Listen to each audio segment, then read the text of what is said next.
ലേഖനം 5-ാം അധ്യായം 17-ാം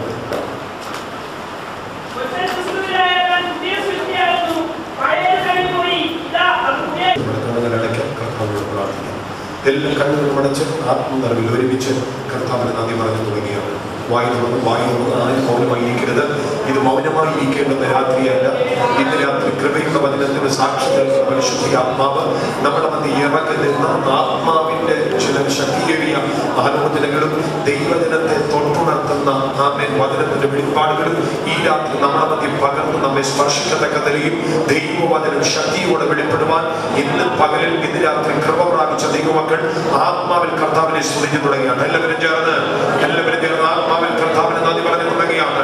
ആത്മാവിൽ കർത്താവിനെ നന്ദി പറഞ്ഞ് ഇരുട്ടിന്റെ സ്വാധീനങ്ങൾ ദൈവജനത്തെ മടുപ്പിച്ച് കളയുന്ന ഈ അന്ധകാര മണ്ഡലങ്ങൾ, പിശാചിന്റെ തന്ത്രങ്ങൾ, അവന്റെ പദ്ധതികൾ, എല്ലാ ഹിഡൻ അജണ്ടാസും യേശുവിന്റെ നാമത്തിൽ ഈ രാത്രി ദൈവസഭ അഭിഷേകന്മാർ ആത്മാവിനെ ഉടച്ചു തുടങ്ങി.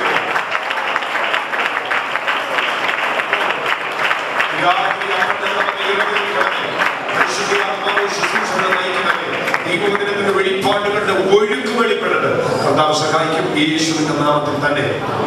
നിങ്ങളുടെ പരമാർത്ഥ മനസ്സിനെ തൊട്ടുണർത്തക്ക വിധത്തിൽ, മനസ്സിലാകത്തക്ക വിധത്തിൽ ചില ശക്തിയേറിയ വചന വെളിപ്പാടുകൾ നിങ്ങളുമായി പങ്കുവെച്ച് പ്രാർത്ഥിച്ച് ഈ യോഗം കൃത്യസമയത്ത് അവസാനിപ്പിക്കുവാൻ ഇന്ന് രാത്രി കർത്താവ് ശരണപ്പെടുന്നു.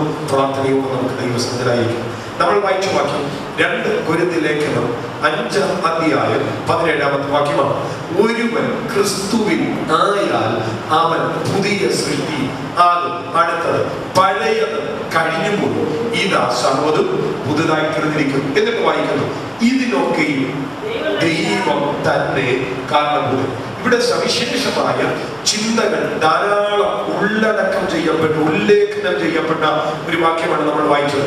പല വിധത്തിൽ ഇന്ന് രാത്രി ഈ വചനത്തെ വിചിന്തനം ചെയ്തെങ്കിൽ കർത്താവ് ഉദ്ദേശിക്കുന്ന അർത്ഥം എന്താണ് നമ്മൾ സംഭവിക്കുന്നതെന്ന് അതിന്റെ അർത്ഥപൂർണതകളോടുകൂടെ നമുക്ക് ഗ്രഹിച്ചറിയുവാൻ കഴിയത്തുള്ളൂ. ഇവിടെ നമ്മൾ വായിക്കുന്നു, ഒരുവൻ ക്രിസ്തുവിൽ ആയാൽ അവൻ പുതിയ സൃഷ്ടിയാണ്. അവൻ പുതിയതാകുന്നു എന്ന് മാത്രമല്ല, പഴയത് കഴിഞ്ഞുപോയി. പഴയതിനെയും അവിടെ ഇല്ല, പഴയത് കഴിഞ്ഞുപോയി. എന്നിട്ട് പറയുകയാണ്, ഇതാ സർവ്വതും പുതുതായി തീർന്നിരിക്കുന്നു. എന്തൊക്കെയോ അല്ല പുതുതായത്, സർവ്വതും പുതുതായി തീർന്നിരിക്കുന്നു. മനസ്സിലാകുന്നവർ ഒരുമിച്ച് ഒരു ഹല്ലേലൂയ പറഞ്ഞാണ്. അതെ, അവിടെ നിന്നുകൊണ്ട് പുതിയ സൃഷ്ടി എന്ന് പറയുന്ന വിശാലമായ ഒരു ചിന്തയിലേക്കാണ് നമ്മൾ വരുന്നത്. ഒരുവൻ ക്രിസ്തുവിൽ ആയാൽ അവൻ പുതിയ സൃഷ്ടി.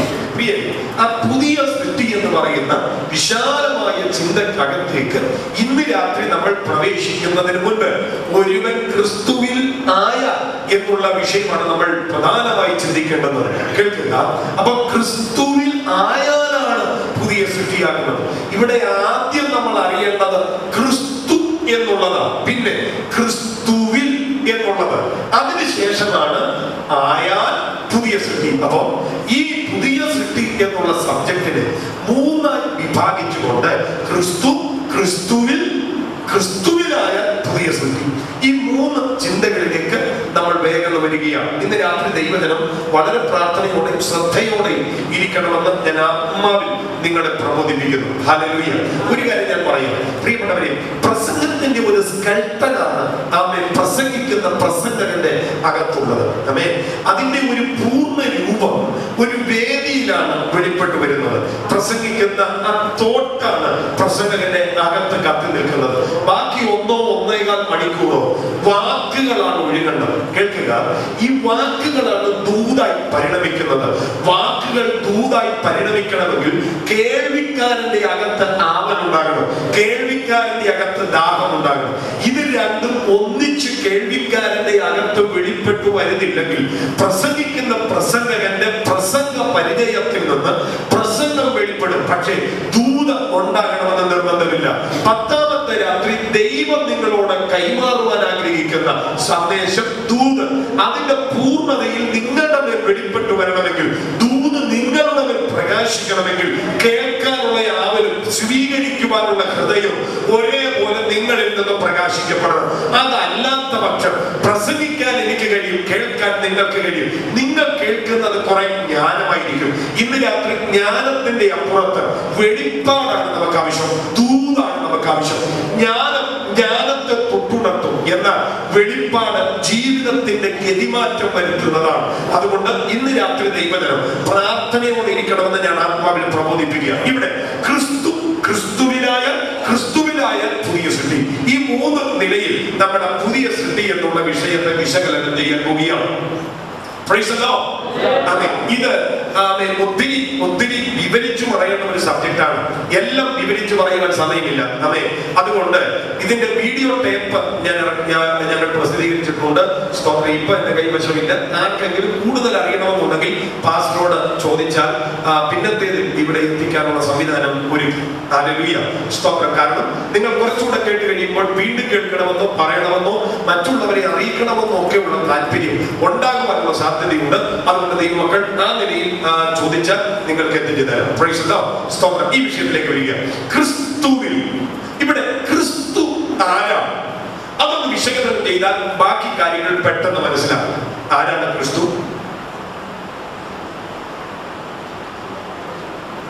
നിങ്ങളുടെ ഇരിപ്പ് കണ്ടിട്ട് കൊള്ളാം മാസ്റ്ററെ, ഞങ്ങളോട് തന്നെ വേണം ഈ ചോദ്യം. ഇത് വല്ല കമലപ്രസംഗത്തിൽ വല്ല ചോദിക്കും മാസ്റ്ററെ എന്നുള്ള മനോഭാവത്തോടെ ഇരിക്കുന്നത് എനിക്കറിയാം. എങ്കിലും ഞാൻ ചോദിക്കുക, ആരാ ക്രിസ്തു? എന്തോ ജീവനുള്ള ദൈവത്തിന്റെ പുത്രൻ. പിന്നെ ഇതാണോ വലിയ ചോദ്യം എന്നുള്ള നിലയിൽ ഇരിക്കുന്നത്? മറുപടി പറ, പിന്നെ കേട്ടാൽ മതി.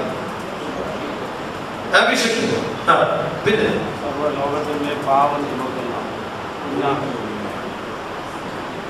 പലതും പറയുന്നുണ്ട്. ഒരർത്ഥത്തിൽ നമ്മുടെ അടുക്ക വന്ന് ക്രിസ്തു ആരാണെന്നൊരു ചോദ്യം ചോദിക്കുന്നുള്ള കാര്യം നമ്മൾ പ്രതീക്ഷിക്കുന്നില്ല. നമ്മൾ പ്രതീക്ഷിക്കുന്നില്ല എന്നൊരു ചോദ്യം. കാരണം നമുക്കറിയാമല്ലോ, നമ്മളിങ്ങനൊരു ചോദ്യം പ്രതീക്ഷിക്കുന്നില്ല. ഞാൻ പറയാം, ഇങ്ങനൊരു ചോദ്യം പ്രതീക്ഷിക്കണം. അല്ലെങ്കിൽ നമ്മളോട് തന്നെ നമ്മൾ ചോദിക്കണം, ആരാണ് ക്രിസ്തു? ക്രിസ്തു പലരുടെയും ചിന്തയനുസരിച്ച് ഒരു സാങ്കല്പിക കഥാപാത്രമോ ഒരു മതാത്മക പ്രതീകമോ ഒരു മിത്തോ ഒരു ചരിത്ര പുരുഷനോ ഒക്കെയാണ്. വാസ്തവത്തിൽ ക്രിസ്തു ആരാണ്? സത്യത്തിൽ ദൈവമക്കളുടെ ഇടയിൽ ക്രിസ്തുവിനെ അറിയാമെന്നുള്ള ഒരു ധാരണ ഉണ്ട്. പക്ഷെ ക്രിസ്തുവിനെ അറിയത്തില്ല. എന്നാൽ ക്രൈസ്തവ ഇതര വിഭാഗങ്ങളോട് ക്രിസ്തു ആരാണെന്ന് ചോദിച്ചാൽ കുറച്ചുകൂടെ ചിന്തനീയമായ മറുപടികൾ പറയുവാൻ അവർക്ക് കഴിയും. കാരണം മഹാരഥന്മാരായിട്ടുള്ള ബുദ്ധിരാക്ഷസന്മാരായിട്ടുള്ള ഒത്തിരി ആളുകൾക്ക് ക്രിസ്തുവിനെ കുറിച്ചുള്ള ഒത്തിരി അറിവുകൾ ഉണ്ടായിട്ടുണ്ട്. നമുക്കറിയാം, മഹാത്മജിക്ക് യേശു ക്രിസ്തുവിനെ കുറിച്ച് നല്ല അറിവുണ്ടായിരുന്നു. അതുകൊണ്ട് അദ്ദേഹം ഒരിക്കലും ഇങ്ങനെ പറഞ്ഞു, എനിക്ക് ക്രിസ്ത്യാനികളെ വെറുപ്പാണ്, പക്ഷെ ക്രിസ്തുവിനെ ഇഷ്ടമാണെന്ന് പറഞ്ഞു.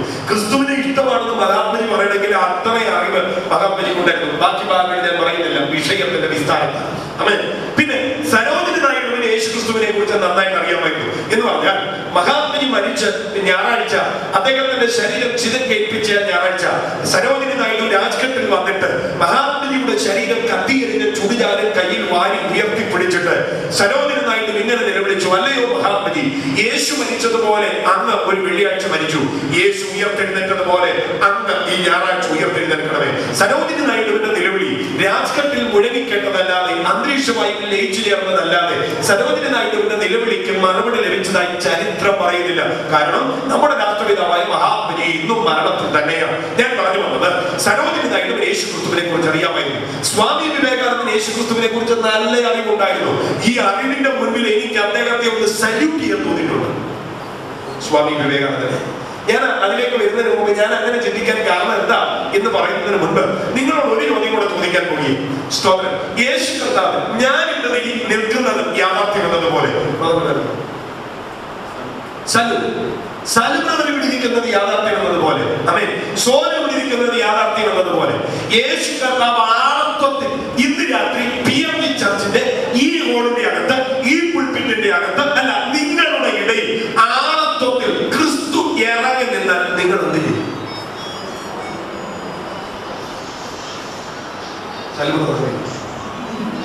കർത്താവ് ഇപ്പൊ ഞാൻ ഇവിടെ നിൽക്കുന്നത് യാഥാർത്ഥ്യം എന്നതുപോലെ ഇവിടെ ഇങ്ങനെ ഇറങ്ങി നിന്നാലേ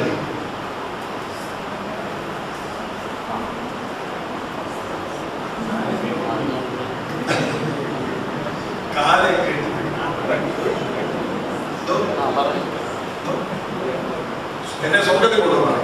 അടുത്ത്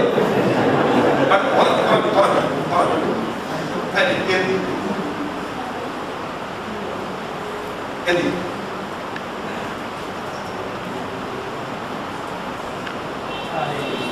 തന്നെ എന്ത് ചെയ്യും?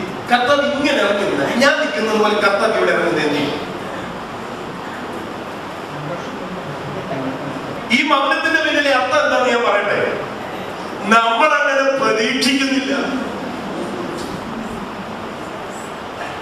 ഒരാളത്വമായി നമ്മുടെ ഒരു ആരാധനയിൽ യേശു വെളിപ്പെടുമെന്നുള്ളത് നമ്മൾ പ്രതീക്ഷിക്കുന്നില്ല. ശരിയല്ലേ? സത്യം ശരിയല്ലേ സഹോദരന്മാരെ? ദൈവസാന്നിധ്യം ഇവിടെ ഉണ്ടെന്ന് പാസ്റ്റർ പറയുമ്പോഴും നമുക്കറിയാം ഇവിടെ ഇല്ല, ഈ പഞ്ചായത്തിൽ പോലും ഇല്ല.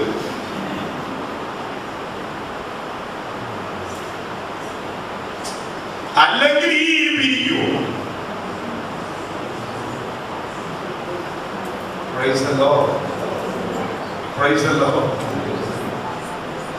സുപ്പീരിയർ ഓഫീസറുടെ മുൻപിൽ നമ്മെ കീഴ് ജീവനക്കാരൻ എന്തും ഭൗമ്യതയോടെ നിൽക്കുന്നത്.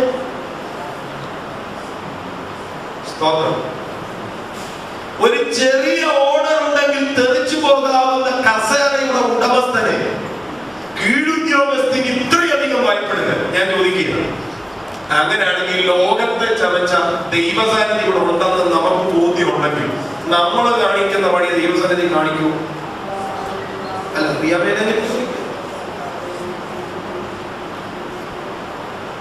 സത്യത്തിൽ കർത്താവിനെ ആളത്വത്തിൽ നമ്മൾ പ്രതീക്ഷിക്കുന്നില്ല. ഇവിടെയാണ് ഞാൻ സ്വാമി വിവേകാനന്ദനെ സല്യൂട്ട് ചെയ്യുന്നത്. അതെ, ഇവിടെ പലരും പല മറുപടി പറഞ്ഞു.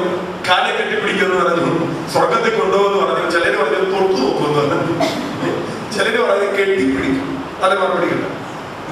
സ്വാമി വിവേകാനന്ദൻ പറഞ്ഞത്, എന്റെ കാലഘട്ടത്തിൽ യേശു ജീവിച്ചിരുന്നെങ്കിൽ എന്റെ ചങ്കിലെ ചോര കൊണ്ട് ഞാൻ അവന്റെ പാദം കഴുകുന്നത്. ഇവിടെ ഞാൻ സല്യൂട്ട് ചെയ്തു. അമ്മേ, ഇവിടെ PMG ചർച്ചിന്റെ അകത്തിരുന്ന ഒരാള് എന്റെ കണ്ണുനീര് കൊണ്ട് ഞാൻ അവന്റെ പാദം കഴുകുമായിരുന്നു എന്ന് പറഞ്ഞിരുന്നെങ്കിൽ ഞാൻ കുറച്ചുകൂടെ നിങ്ങളെ ബഹുമാനിച്ചു. സത്യത്തിൽ ഒരു കാറ് കിട്ടുമ്പോഴോ 2500 സ്ക്വയർ ഫീറ്റിന്റെ വീട് മാറി 3500 സ്ക്വയർ ഫീറ്റിന്റെ വീട് കിട്ടുമ്പോഴോ ആണ് നമ്മൾ ദൈവസ്നേഹത്തിന്റെ സാക്ഷ്യം പറയുന്നത്. അങ്ങനെ എന്തെങ്കിലും ഒന്ന് കിട്ടിയാലേ നമുക്കത് പറയാൻ പറ്റുള്ളൂ.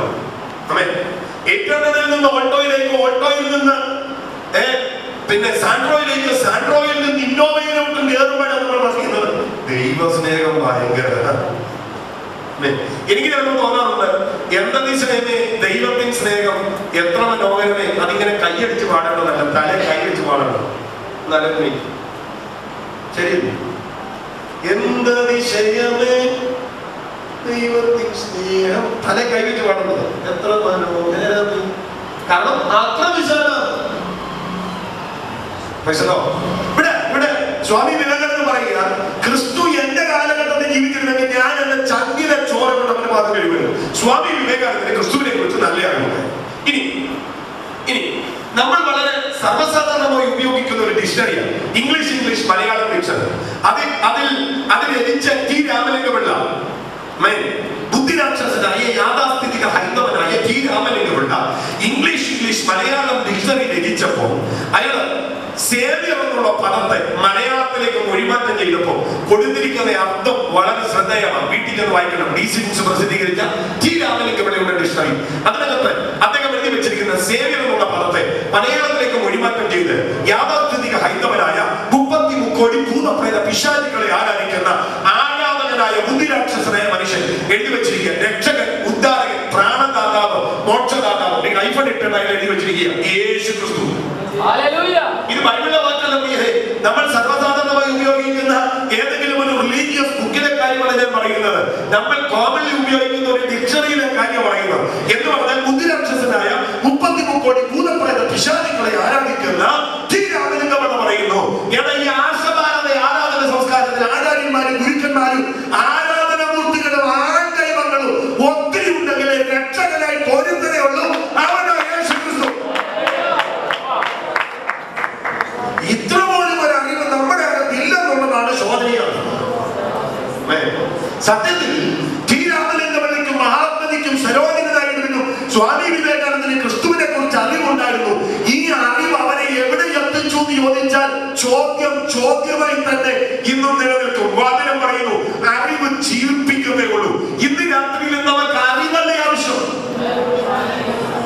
8:45 വരെ ഞാനിവിടെ പ്രസംഗിക്കുന്ന പ്രസംഗം നിങ്ങൾ കേട്ടുകൊണ്ടിരുന്നാൽ നാളിത് വരെ അറിഞ്ഞിട്ടില്ലാത്ത ഒത്തിരി അറിവുകൾ നിങ്ങളുടെ അകത്ത് ഉണരാനുള്ള സാധ്യതയുണ്ട്. ഇന്ന് രാത്രി അറിവ് കൊണ്ട് പ്രയോജനമില്ല. ക്രിസ്തുവിനെ കുറിച്ചുള്ള അറിവിന്റെ അപ്പുറത്ത് ക്രിസ്തുവിനെ കുറിച്ചുള്ള വെളിപ്പാട് ഈ രാത്രി നമുക്ക് ആവശ്യമായിരിക്കുന്നത്. അറിവ് നമുക്ക് ആർജിച്ചെടുക്കുവാൻ കഴിയും, എന്നാൽ വെളിപ്പാട് പ്രാപിച്ചെടുക്കുവാൻ കഴിയത്തുള്ളൂ.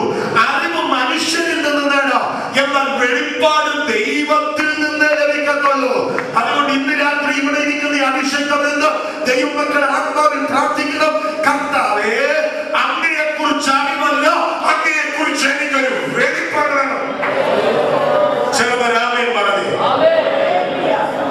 Hallelujah, hallelujah, hallelujah. ഇന്ന് രാത്രി ഞാൻ പറയാം, പൗലോസ് എന്ന് പറയുന്ന ആത്മീയതയുടെ അധികായനായ മനുഷ്യനെ അത്തരത്തിലേക്ക് ഉയർത്തിയെടുക്കുവാൻ കാരണമായ മുഖാന്തിരം എന്താണ് എന്ന് ഒറ്റ ചോദ്യം ചോദിച്ചാൽ പൗലോസ് പറയും, എനിക്കൊരു മർമ്മം അറിവായി വന്നു. എന്താ പൗലോസ് ആ മർമ്മം? മഹത്വത്തിന്റെ പ്രത്യാശയായ ക്രിസ്തു. ഇന്ന് രാത്രി ഞാൻ പറയാൻ പ്രിയപ്പെട്ടവരെ, ഉലകത്തിൽ പ്രയോജനപ്പെട്ടിട്ടുള്ള അഭിഷക്ത നിരകളെ ഇന്ന് രാത്രി സൂക്ഷ്മമായി വിശകലനം ചെയ്താൽ അവരുടെ ശുശ്രൂഷയുടെ ഗ്രാഫിനെ കുത്തനെ ഉയർത്തിയ ഒരൊറ്റ വെളിപ്പാട് യേശു ക്രിസ്തുവിനെ കുറിച്ചുള്ള വെളിപ്പാടാണ്. ഇന്ന് രാത്രി ഞാൻ പറയാൻ പ്രിയരെ, ക്രിസ്തുവിനെ കുറിച്ചൊരു വെളിപ്പാട് നമ്മുടെ അകത്ത് ഒന്ന് വെളിപ്പെട്ട് കിട്ടിയാൽ വളരെ രസകരമാണ്. ആത്മീയ ജീവിതം മറ്റൊരു ദിശയിലേക്ക് വഴിമാറുന്നത് നമുക്ക് തിരിച്ചറിയാൻ കഴിയും. ശ്രദ്ധിച്ചേ, എന്റെ ശരീരത്തിന്റെ എവിടെ മുറിച്ചാലും, ഏത് ഭാഗം മുറിച്ചാലും എന്റെ ശരീരത്തിൽ നിന്ന് ഒഴുകി ഇറങ്ങുന്ന രക്തത്തിന് ഒരു നിറവ മാത്രമല്ല, എന്റെ ശരീരത്തെ എവിടെ മുറിച്ചാലും പുറപ്പെടുന്നത് രക്തമാണ്. ശരിയല്ലേ? അവൻ തല മുറിഞ്ഞാൽ തലമുടിയുള്ളത് കൊണ്ട് കറുത്ത ബ്ലഡ് അല്ല വരുന്നത്. ആമേൻ. കൈ മുറിഞ്ഞാൽ അല്പം വെളുത്തിരിക്കുന്നത് കൊണ്ട് വെളുത്ത ബ്ലഡ് അല്ല വരുന്നത്. എവിടെ മുറിച്ചാലും ചുവന്ന ബ്ലഡ് അല്ല വരുന്നത്. ഇതുപോലെ വചനത്തിൽ എവിടെ പരതിയാലും ഒരൊറ്റ ആളത്വത്തെ ലഭിക്കത്തുള്ളൂ. ആ ആളത്വമാണ് യേശു ക്രിസ്തു. ഹല്ലേലൂയ.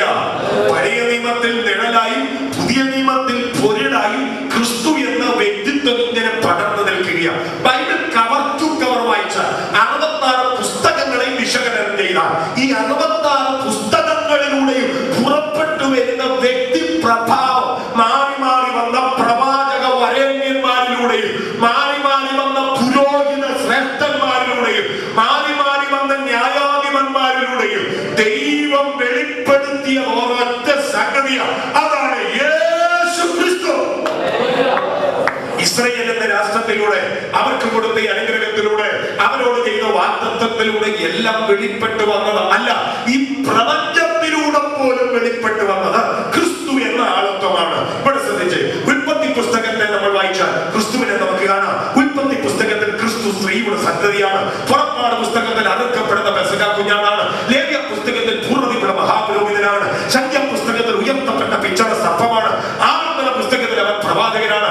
യോശുവയുടെ പുസ്തകത്തിൽ സൈന്യത്തിന്റെ നായകനാണ്. ന്യായാധിപന്മാരുടെ പുസ്തകത്തിൽ നീതിയുള്ള ന്യായാധിപതി. രൂത്തിന്റെ പുസ്തകത്തിൽ വീണ്ടെടുപ്പുകാരൻ. 1 ശമൂവേലിന്റെ പുസ്തകത്തിൽ അഭിഷക്തനായ പ്രവാചകൻ. 2 ശമൂവേലിന്റെ പുസ്തകത്തിൽ വിശ്വസ്തനായ 1 ശമൂവേലിന്റെ പുസ്തകത്തിൽ അഭിഷക്തനായ രാജാവ്. 2 ശമൂവേലിന്റെ പുസ്തകത്തിൽ വിശ്വസ്തനായ പ്രവാചകൻ. 1 രാജാക്കന്മാരുടെ പുസ്തകത്തിൽ ശലോമോനിലും വലിയവൻ. 2 രാജാക്കന്മാരുടെ പുസ്തകത്തിൽ വാക്കിലും പ്രവൃത്തിയിലും ശക്തീകരിയ പ്രവാചകൻ. 1 ദിനവൃത്താന്തങ്ങളുടെ പുസ്തകത്തിൽ ദേവാലയത്തിന്റെ ശില്പി. 2 ദിനവൃത്താന്തങ്ങളുടെ പുസ്തകത്തിൽ ദേവാലയത്തെക്കാൾ വലിയവൻ. ഇങ്ങനെ പഴയ നിബന്ധന 39 പുസ്തകങ്ങളെയും പുതിയ നിബന്ധന 27 പുസ്തകങ്ങളെയും വിശകലനം ചെയ്താൽ ക്രിസ്തു എന്ന ആത്മത്തിന്റെ ശ്രേഷ്ഠതയെ വെളിപ്പെട്ട് നിൽക്കുന്നത്. ചെറുപരാമൻ പറഞ്ഞു, ഇതിന് വെളിപ്പാട് വേണം. അതല്ലെങ്കിൽ ദാവീദിന് കയ്യിലിരിക്കുന്ന 5 കല്ലും അങ്ങേ മലയിൽ നിൽക്കുന്ന ഗോലിയാത്തും സഞ്ചി, ഇതൊക്കെ ആയിരിക്കും പ്രമേയം. പിടികിട്ടില്ലല്ലോ. ഒരിക്കൽ ഞാനവിടെ തീർന്നപ്പോ എന്നോടൊരു ബ്രദർ പറഞ്ഞു, എന്റെ മുന്നു മാസ്റ്ററേ, ആ ദാവീദ് കയ്യിലെ കല്ലെടുത്ത് എറിയാത്തത് കൊണ്ട്, മലയിൽ നിൽക്കുന്ന ഗോലിയാത്തിലാകാത്തത് കൊണ്ട് ഞങ്ങളുടെ ആരാധന ഇങ്ങനെ നടന്നു പോവാ മാസ്റ്റർ എന്ന് പറഞ്ഞു. കാരണം ഈ പുള്ളി കല്ലും കൊണ്ട് ഓടുന്നതല്ല, ഇതുവരെ എറിഞ്ഞിട്ടില്ല, അതുകൊണ്ട് മറ്റേ പുള്ളിയോട് ചത്തിട്ടുമില്ല. അതുകൊണ്ട് നമ്മുടെ ആരാധന നടന്നു പോവാം. ഹല്ലേലൂയ, സ്തോത്രം. ഞായറാഴ്ച ആമേൻ. ദാവീദിന്റെ 100 ആടിനെ അഴിച്ചുകൊണ്ട് ഒരു പോക്ക് പോയ ആമേൻ. മൊർദെഖായിയെ കൊട്ടാരത്തിന്റെ വാതിൽക്കൽ എഴുന്നേൽപ്പിച്ച് ഹാമാനെ കൊണ്ട് കഴുകുമരം ഉണ്ടാക്കി ഒടുവിൽ മൊർദെഖായിയെ കുതിരപ്പുറത്ത് കയറ്റി ഹാമാനെ കഴുകുമരത്തിൽ തൂക്കി. ഇങ്ങനെ പല പരിപാടികൾ ചെയ്ത് എസ്തറിനെ കുളിപ്പിച്ച് കഴിയുമ്പോ നമ്മുടെ ആരാധന തീർന്നു. സന്ധി വിശ്വസമായി കൊണ്ടുവച്ചു. Hallelujah, hallelujah. സത്യത്തിൽ ഇങ്ങനെ കിടന്നുള്ള പരതാൻ കാര്യമല്ല. ക്രിസ്തു വെളിപാടില്ലാതുകൊണ്ട് ഉണ്ടെങ്കിലും എവിടെ തിരഞ്ഞാലും പണ്ട് നമ്മുടെ ഒരു കവി പാടിയില്ലേ, എവിടെ തിരിഞ്ഞങ്ങ് നോക്കിയാലും അവിടെ എല്ലാം പൂത്ത മരങ്ങൾ മാത്രമെന്ന് പണ്ട് പാടിയില്ലേ. ഇതുപോലെ ഈ വേദപുസ്തകത്തിന്റെ ഏത് താളം മറിച്ചാലും ഏത് സംഭവം വിശകലനം ചെയ്താൽ ക്രിസ്തു എന്ന ആളത്വത്തെ കേന്ദ്രീകരിക്കാത്ത ഒരൊറ്റ സംഭവവും ഒരൊറ്റ വിഷയവും വേദപുസ്തകത്തിന്റെ ഒരൊറ്റ താളിലും രേഖപ്പെടുത്തിയിട്ടില്ല. ചേർന്നൊരു ഹല്ലേലൂയ പറഞ്ഞു. അങ്ങ് ഏതെന്തോട്ടം മുതൽ